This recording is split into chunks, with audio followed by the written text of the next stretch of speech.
In this demonstration, we're going to take a look at the pass depth controls available when calculating a 2D profiling toolpath. For the purpose of this demonstration, I'm going to use this sample file, and we're just going to profile around the edge of the sign to finish it off using a round-over tool to give us a nice beveled finish. And we're cutting it from a block which is 1/2 inch thick. So to cut down to full depth, I've set up a profiling toolpath here with a cut depth of 1/2 inch. And at the moment, it's telling us it's going to take 3 passes to make this profiling pass down to that full depth.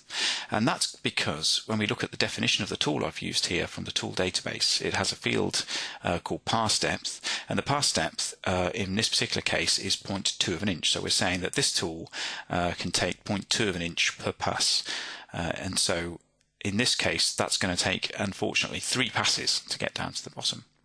If I change that to be 1/4 of an inch, then as you would expect, it'll only take now 2 1/4 inch passes to get down to the 1/2 inch full depth, and sure enough the passes here have changed to 2, as you'd expect. Slightly less expected for a lot of people is if I set this to just some value just under that, so 0.24 of an inch, one would expect that this can no longer make the 1/2 inch in 2 passes. But when I click OK, you'll see that the passes haven't changed here.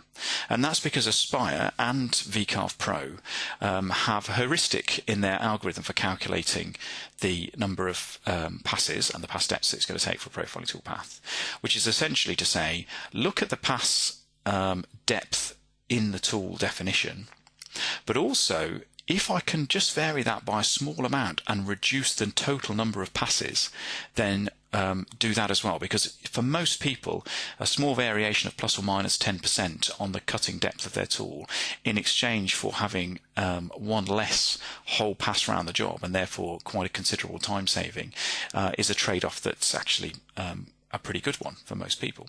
So by default that's what the products do.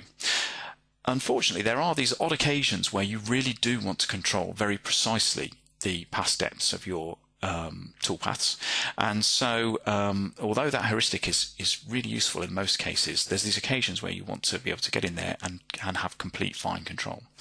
And to do that, you can actually now edit these passes. So where we have the number of passes here, we also have a new button, Edit Passes, and if I click that, that brings up the Specify Pass Depths dialog, and this will allow us to completely control every pass that we're going to make. So if we take a look at this, first of all, it indicates the material on the left here and the current passes highlighted here. As I select them on the diagram, they're also selected in the list, and we can see, just as we were describing before, that we've currently got 2 passes in our list, 0.25 and the full depth, and that's because we were using our standard algorithm, and you can see down here that it's describing exactly what it did. It's populated the pass depth list using 0.25 inch tool pass depth, but it's actually done 2 passes at 0.25 inches per pass, so it has just allowed itself a little 10% margin there in order to reduce the number of passes.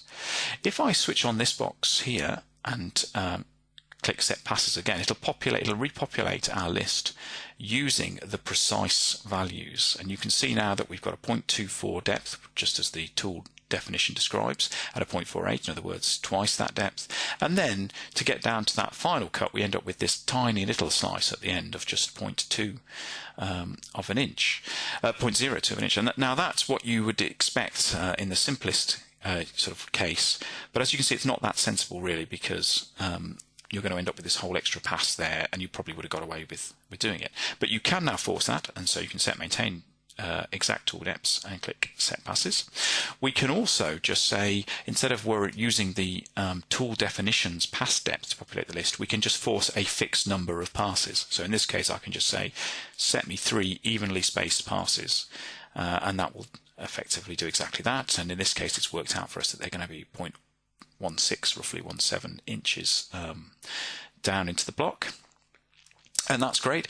Another thing that's really handy is that quite often, I'm just going to go back to our previous setting there, quite often we want to force a last pass thickness. It's actually the last pass that's very important for people, and that's often you're having to do a sort of calculation in your head to work out what that last pass will be in terms of step downs from the top of the material, which is not the most intuitive way of defining that.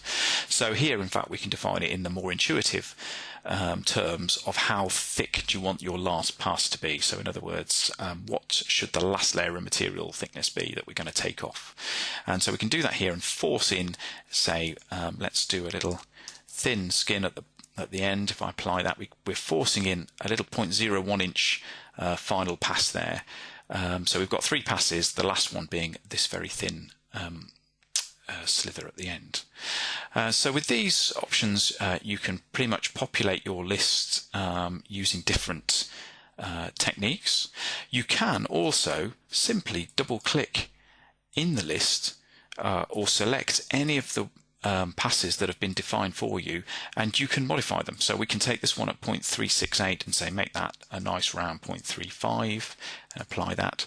So we can totally control each and every pass that's been created for us. We can clear the entire list, turn off that last, clear the entire list, and if we leave these options unset and we go back to set passes using the tool pass depths, set passes there, we go back to effectively the default algorithm. So what I'm going to do is I'm going to take the default setting that we had before, but I'm going to force in a last pass thickness of 0.01.